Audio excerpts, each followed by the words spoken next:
Okay, now let's say that we are using numerical methods to solve for the differential equation where we have dy over dx is equal to the sum of the squares of x and y. And for the initial condition, we have that y naught is equal to 1. And we're looking at trying to solve for y whenever x is at 0.4. Okay, and now we'll be looking at allowing the step size to be at 0.01.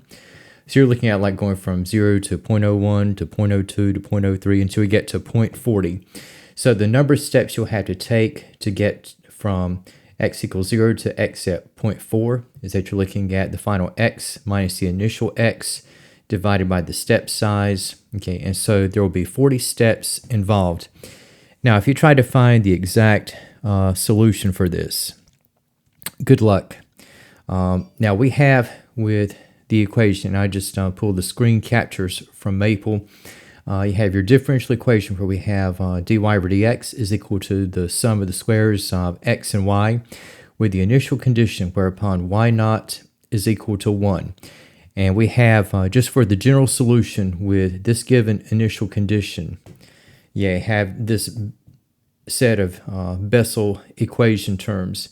And you have this outcome whenever x is negative, and when x is equal to 0, where we have y of x is equal to -1, by far the easiest part to read. And then for the values of x that happen to be greater than 0, you have your Bessel statements.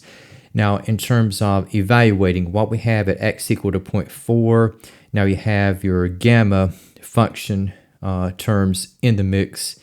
And if I were to approximate to 10 places,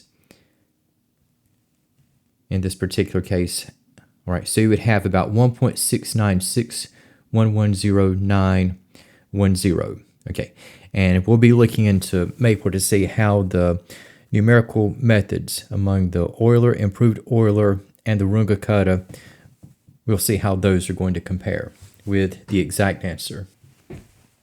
Okay, so for what we have with the numerical methods, okay, so taking the Euler approach, again, we have this differential equation, y naught is equal to 1, and we're going out to x is equal to 0.4, and the number of steps is equal to 40, and we'll just carry out what we have in 10 digits. Okay, so we have, for this layout, we have 1.6805, and just looking at what we have, and let's say that what we have going incrementally, step by step.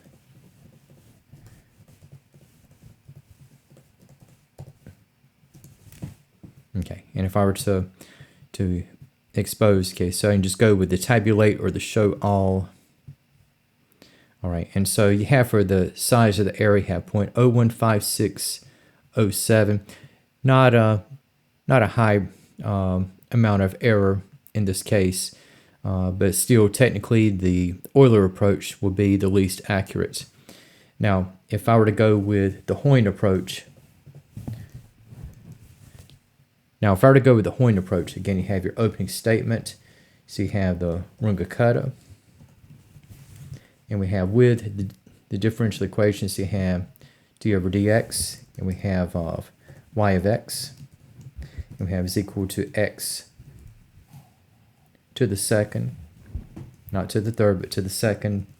And we have plus y of x. And you cannot have it as y as a standalone. And again, so we have y naught is equal to 1.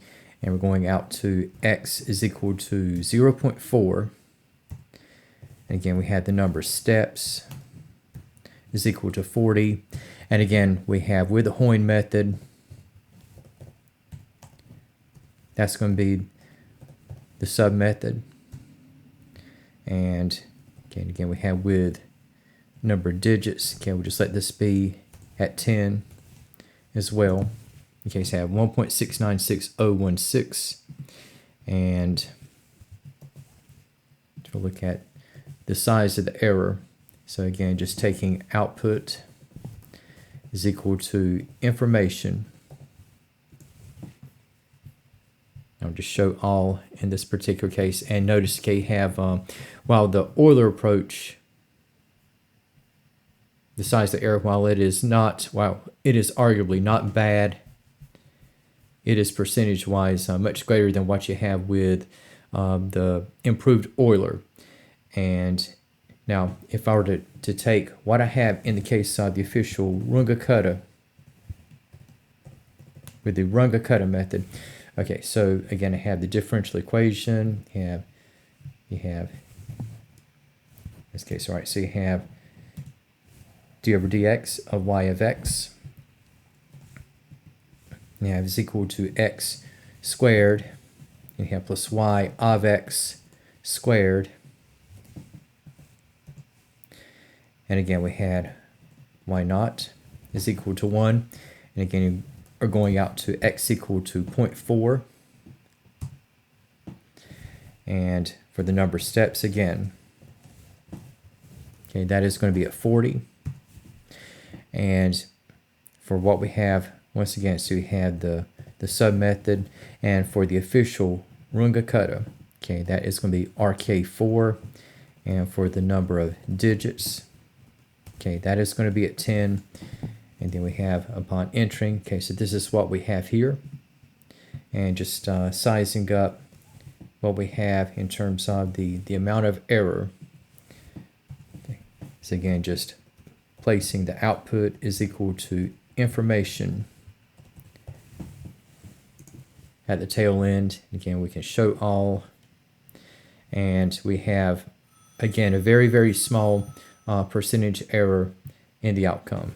So we have in comparison, okay, we have with the Euler approach, okay, so you have 1.6805, and notice we have in comparing, okay, so you have 1.6, okay, so you have a discrepancy right at the second decimal place. So you have, okay, over 1/100th in the amount of difference. Now for the improved Euler, so you got 1.696, and you have a discrepancy at about the 10,000th place. And in the case of the Runge-Kutta, you have 1.696110907, and that might be rounded up. Okay, so the error might actually be going farther out to the right. Okay, and I will have to go back to the Maple numeric solution, okay, to pinpoint exactly where the discrepancy lies. But if you notice, among the numerical methods, okay, where solutions can be attained, okay, by Euler, improved Euler, and the Runge-Kutta, okay, chances are very, very high that the Runge-Kutta is going to be the most accurate approach.